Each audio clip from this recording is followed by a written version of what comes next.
खानदानी लुटेरों की कोशिश होगी बेकार, अब की बार 400 पार।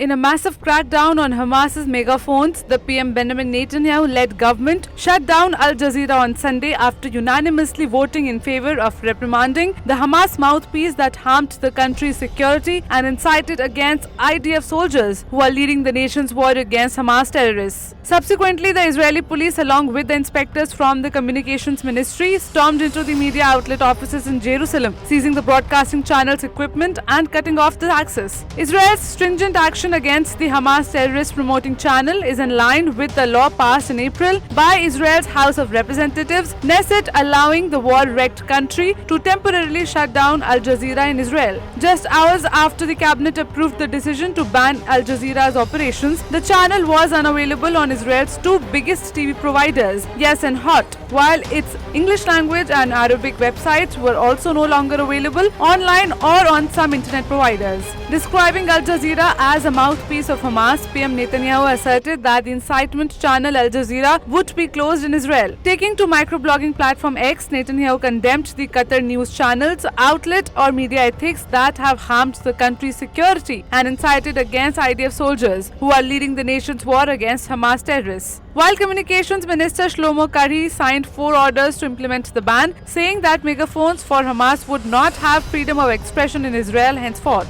Israel is not the first country to ban Al Jazeera, as other Middle Eastern governments such as Saudi Arabia, Jordan, the United Arab Emirates and Bahrain have also imposed a ban on the media outlet. Essentially, the Qatar-funded media outlet has also been actively uploading anti-India content, trying to incite communal violence by publishing half-baked truths. Al Jazeera refers to the Hamas terrorist group as the Palestinian group and reports that Hamas's attack on Israel was a necessary step and a normal step to confront all Israeli conspiracies against the Palestinian people. Similarly, in another report titled "Why the Palestinian group Hamas launched an attack on Israel," the media outlet justified the attack, saying it was a response to all the atrocities the Palestinians have faced over the decades. The 4 orders signed by Karhi instruct Israel's television providers to cease broadcasting the Al Jazeera channel, instructions to close both of its offices in Jerusalem, confiscate the channel's broadcast equipment, including cell phones, and block access to Al Jazeera's website in the country.